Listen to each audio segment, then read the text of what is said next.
everyone, I'm Jenny. Welcome to my channel. If you haven't already done so yet, please click on the button below and subscribe. Thanks so much. So today I would like to talk about a topic that has really affected our family a lot, and that was moving from South Africa to Atlanta. And I would like to help some people who are maybe in the process of moving here, not necessarily from South Africa, maybe England, Europe, and give you some practical points to help you if you are in that process of moving here to America. So I've written down a list of a couple of points that I wish somebody had told us as a family. We've been in America now 2 years, and I've repeated these points to numerous people that have gotten in contact with me about the process and moving here. So here goes. Hopefully this will help somebody out there. So point number 1, I'd like to say to you, get all your paperwork in order.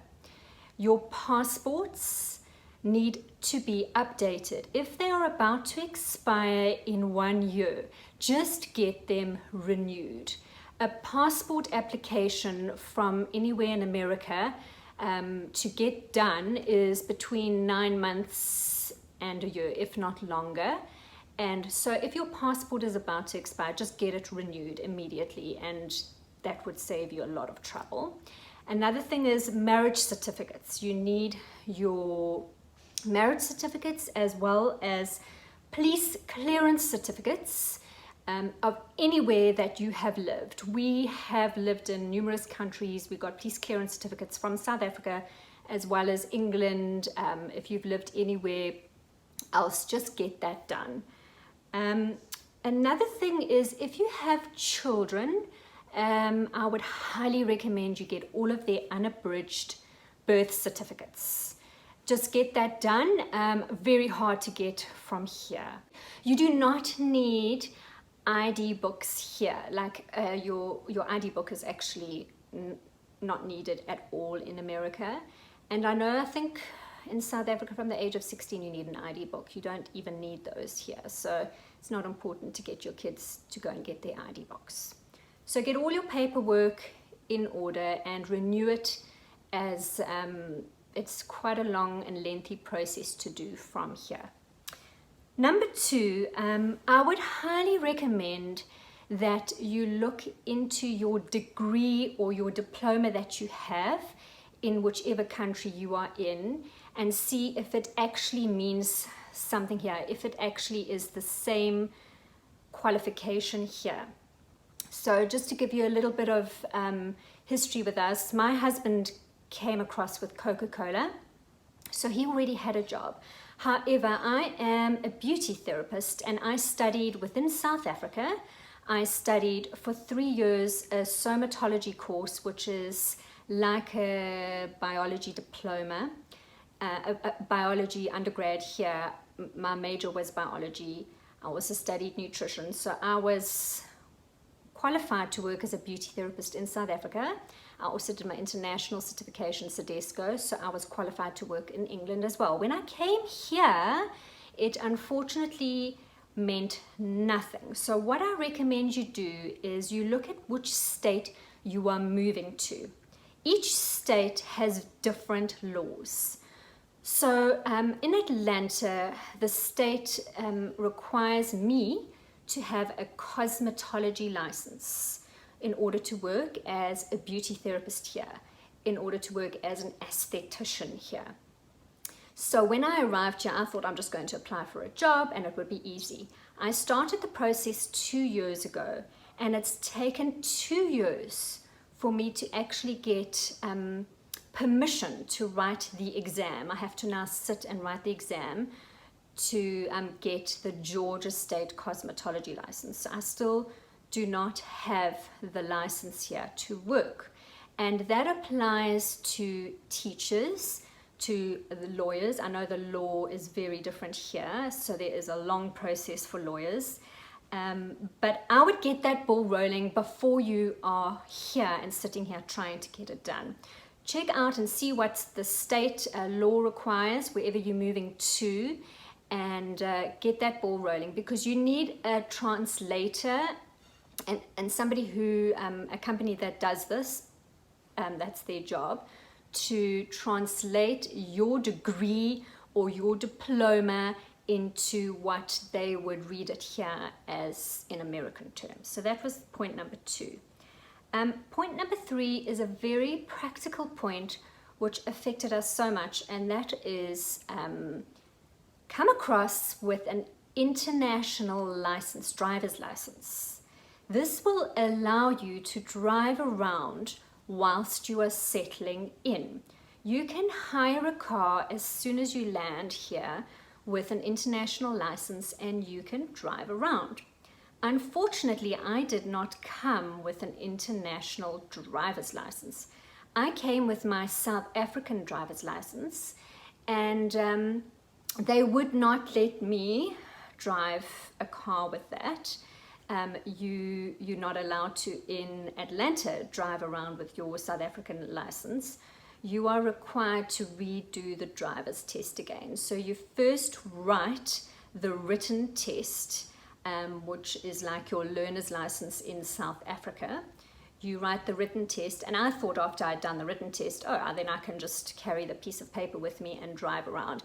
But according to the law, you still cannot drive around. You have to do the written test as well as the driver's test before you are allowed to drive here. And that takes a couple of weeks, because the process and the paperwork required to do that is quite tedious.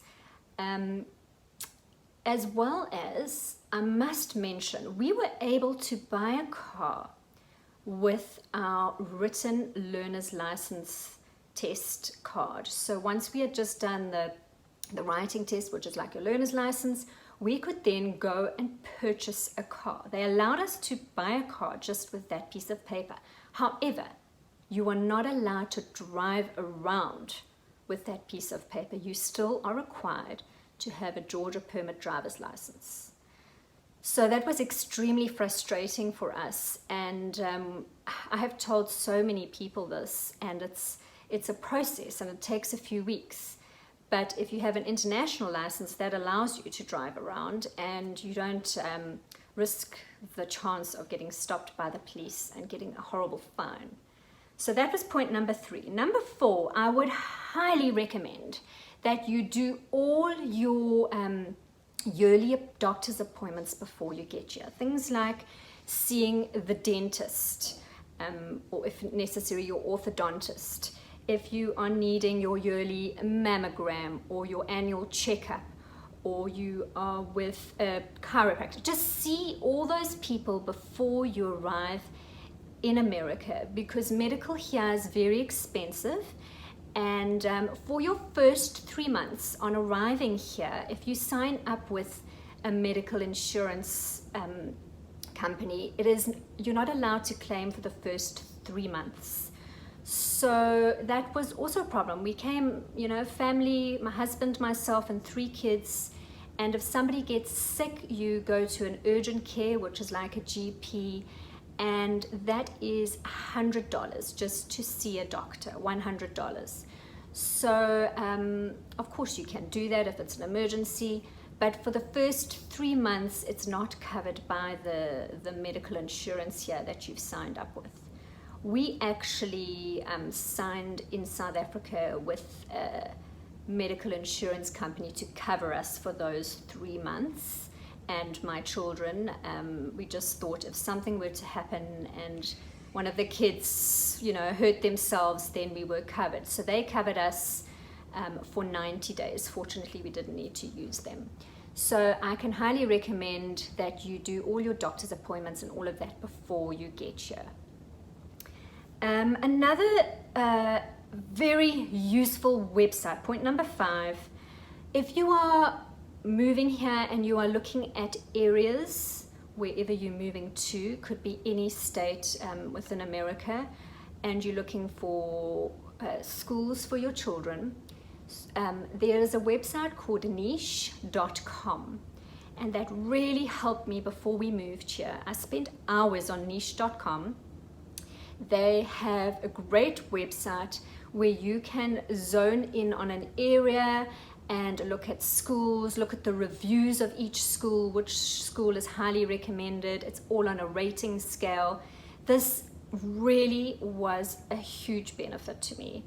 Another thing that I would say is if you're looking for houses, here it works on the house needs to be zoned in a very good area with good schools, with good public schools. So niche.com really helped with this, because you can circle an area, look for the houses in the area. It will tell you what schools are zoned for that area, and if you have children, this is a brilliant website to spend a lot of time on.